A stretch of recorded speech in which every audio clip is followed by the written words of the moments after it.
ตอนนี้บ่ต้องกำลังรออยู่ห้องผ่าตัดพี่น้องรอ20นาทีน้องเนาะปลอดภัยแล้วแหละตอนนี้ก็ต่อ EP 2พี่น้อง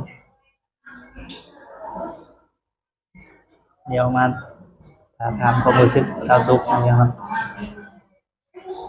ตอนเพิ่นเข้าห้องผ่าตัดก็ดีใจบ่ต้องว่าตัวพี่น้องอยากเข้าไปนำสาวสุข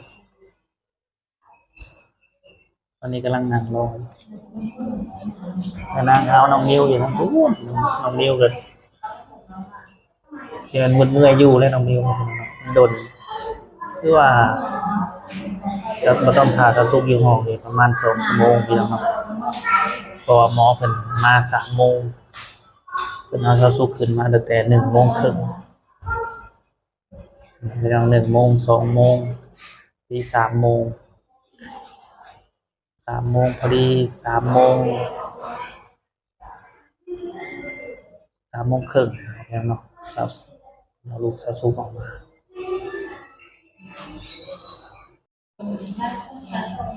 ประมาณ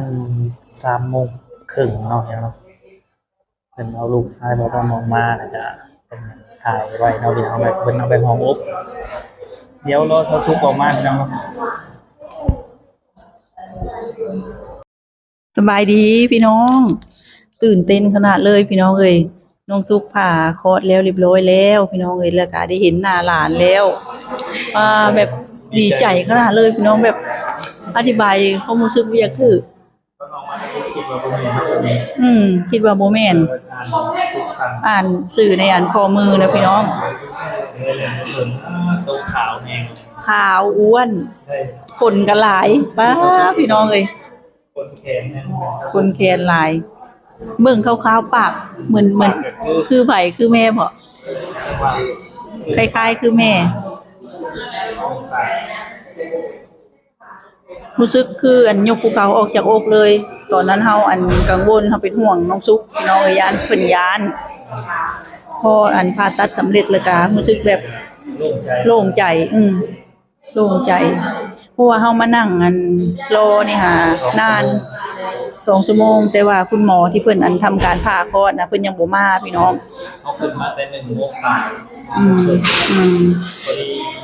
3 โมง3 โมงเพิ่นลงมีดน่าสิประมาณ3 โมงกว่าเพิ่นลงมีดน่ะ3 โมงครึ่งประมาณ3 โมงปลายแม่ดีใจขนาดเลยรอสาวสุกนางว่าคุณหมอเพิ่นทำแผลให้เรียบร้อยแล้วก็สิให้พักพื้นหน่อยหนึ่งก่อนพี่น้องแล้วจึงเอาออกมาแล้วก็ไปห้องพักพิเศษตอนนี้นะเพิ่นเอาเด็กนะไปเข้าห้องอบพี่น้องคล้ายๆน้องมิวแหละน้องมิวคือว่ามื้อครึ่งผู้ใดคือมื้อนี้แล้วก็ตอนเที่ยงมื้ออื่นจังได้เห็นเพิ่นเอาเด็กมาแล้วแต่เพิ่นประเมินสุขภาพของเด็กคือน้องมิวน่ะออกมาตอนนั้นหายใจเร็วหายใจไม่ปกติก็เลยได้เข้าตู้อบนี่แจ้งเป็นนกประการเด็กว่าเฮาลงไปพุ่นมันแจ้งแม่นเพิ่นน่าสิมาแจ้งอยู่ห้องเฮาพุ่นแหละมาแจ้งแล้วเพิ่นก็สิบอกถ้าเฮาอยากไปเบิ่งลูกเฮานะเพิ่นก็สิให้ขึ้นไปเยี่ยมคือสามีกับเอ้ยนางกับน้องซุกตอนนั้นเนาะที่มาเผาเอ้ยนางก็ไปส่องเบิ่งแบบนี้แหละมันเป็นกระจกแบบนี้แหละพี่น้องก็สิเป็นเด็กน้อยเลี้ยงกันอยู่อยู่ตู้อบนะ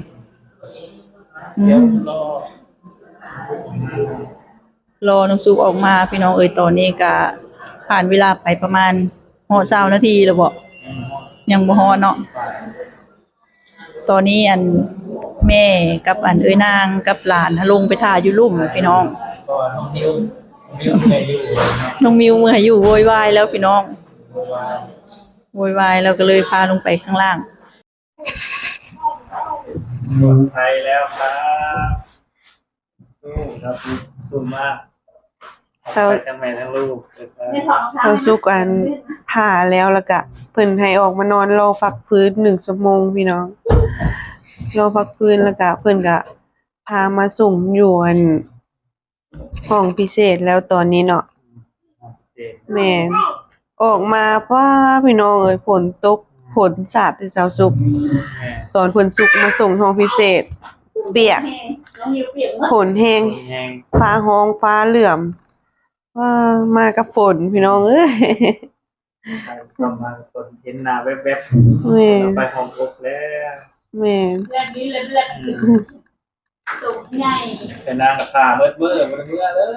บอกไงว่าน้องมิวเมื่อ คนเดียวนะบอกให้เตรียมบอกเตรียมเสื้อผ้าเด็กไว้นะคะ เพิ่นเว้าคันมีอาการแทรกซ้อนน่ะสิได้เอาไปเข้าตู้อบถ้าบ่มีอาการแทรกซ้อนแล้วสิได้มาเจอกันไว้ มันมองเป็นเด็กใหม่ เดี๋ยวมาแล้วเตรียมตัวนะคะคุณพ่อคุณพ่อเตรียมตัวนะคือ ตอนผ่าแล้วเพิ่นเอาให้เบิ่งซะซุ่งยังลายตาอยู่เงี่ยงเบิ่งได้น้อยเดียวนึงพี่น้องเอ้ย แม่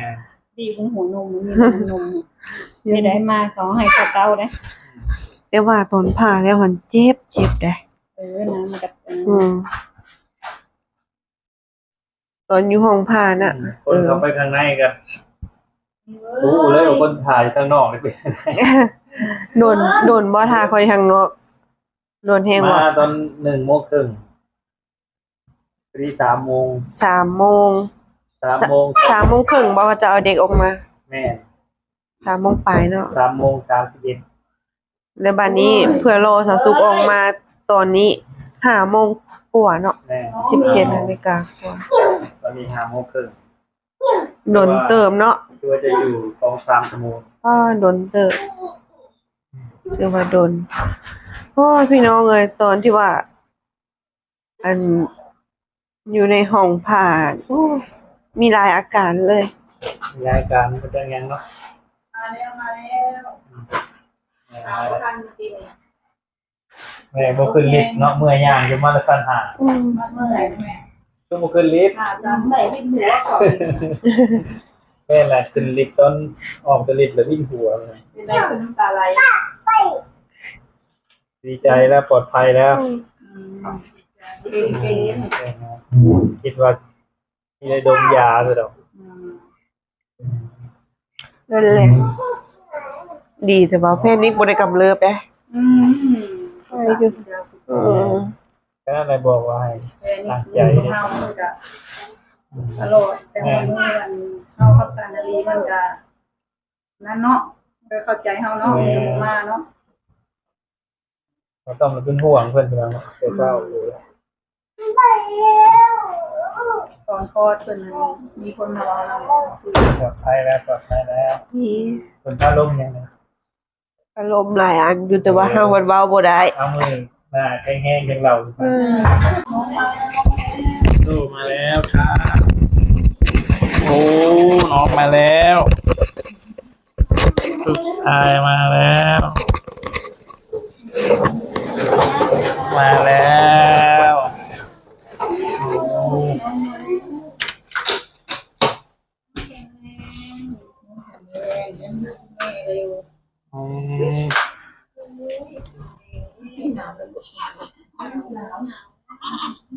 โอ้ขาวมาก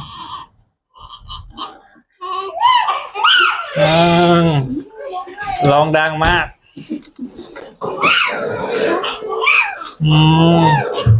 ร้องดังมาก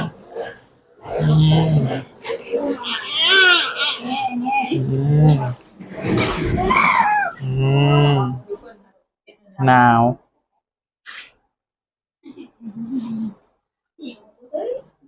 อาปากฟังอยู่ หนาว ไอ้เสื้อผ้าเลยเสื้อผ้าให้น้องก่อนยังไงใช้ตัวนี้ใช่ไหมคะ ครับ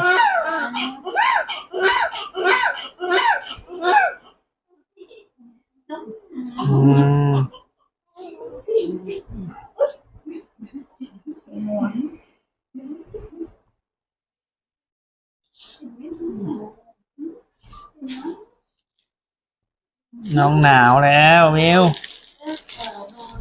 ปิดแอร์ก่อนไปเลยปิดแอร์ก่อน เขาเป็นแบบเสื้อวันไหนอะแบบไม่เป็นหมีนะคะยังไม่ได้เอามาค่ะอยู่ที่รถผ้าอ้อมอันนี้นะ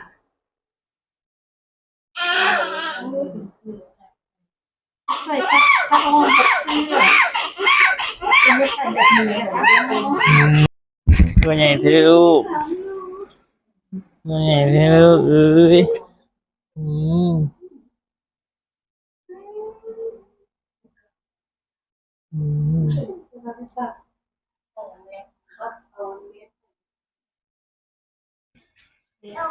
คุณหาเขาออกมาเอามาอยู่ในถุงกันเลย อืม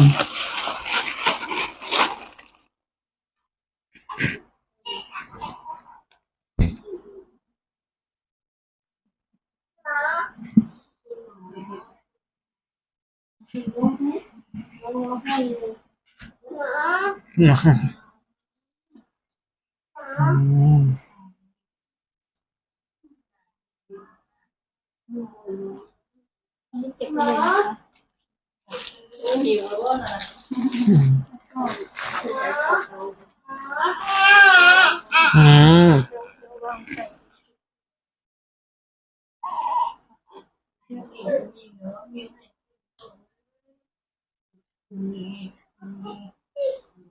ให้นอนข้างแม่ก็ได้ค่ะ อืม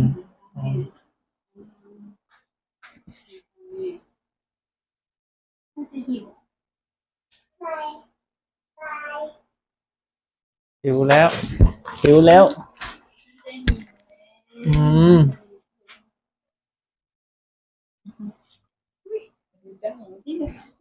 หิวแล้วหิวแล้ว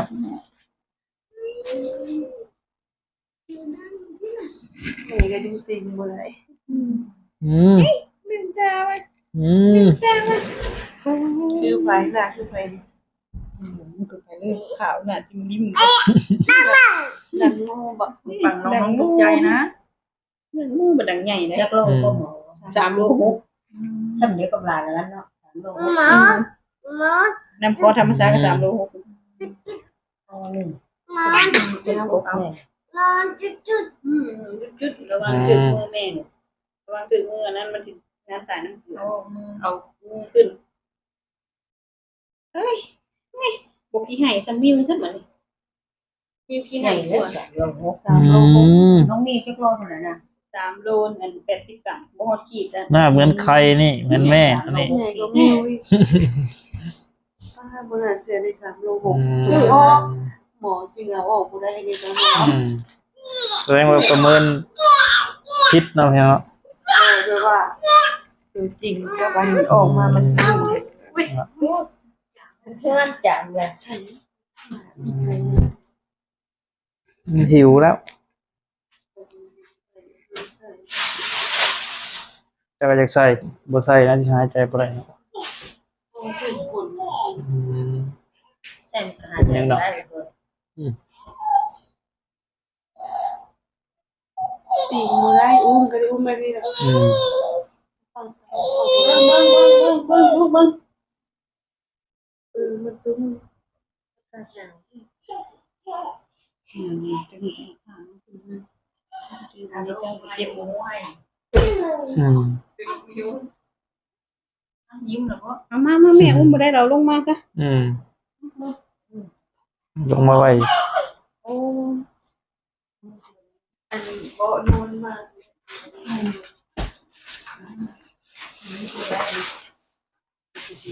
ครับเอาลงมาได้นะ โอ้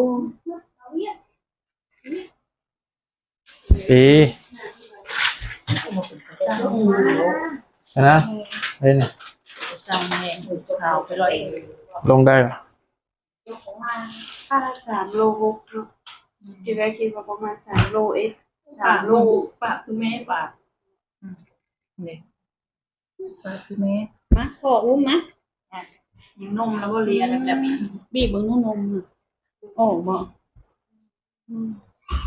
ออกไปเสียวกินแน่ยังนอนสูงบ่ได้ หิวแล้ว ตอนนั้นข้างใดขออุ้มนะ อุ้มเพิ่นก้อนอุ้มเป็นแล้วก็ ยังอุ้มมาเป็น ปานหนาวหลัง ปิด อืม มึงเลย อืม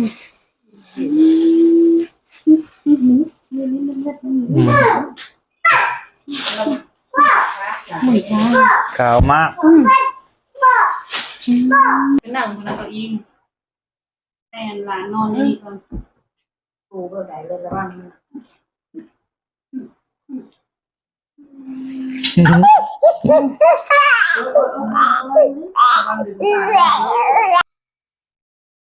มาแล้วพี่น้องทั้งแม่ทั้งลูกไป จะเหตุกันแล้ว มาเห็นกันแล้วเขามาให้เบิ่งแล้วพี่น้อง โอ้คุณเอามาให้เบิ่งแล้ว ถือว่า แล้วเข้าสูง แม่นถือว่าแข็งแห้งพี่น้องเนาะ เพราะว่ามันมีอาการแทรกซ้อน แม่นบ่มีอาการหยังแข็งแห้งเพิ่นก็เลยเอามาให้ ก็เลยได้เจอกันบ้าง อืม ประมาณชั่วโมง2 ชั่วโมงก็ได้เจอกันแล้ว แม่นครับจึงได้ก็รอติดตามคลิปหน้าพี่น้องคลิปนี้อาจสิยาวแหละลูกชายบ่ต้อมเพิ่นนอน ไปพอกันไปคลิปหน้าเด้อพี่น้อง เจอ ลูกก็ยังจริงตั ไม่ วบ่ ติงโตบ่ได้ เจอกันในคลิปหน้าพี่น้อง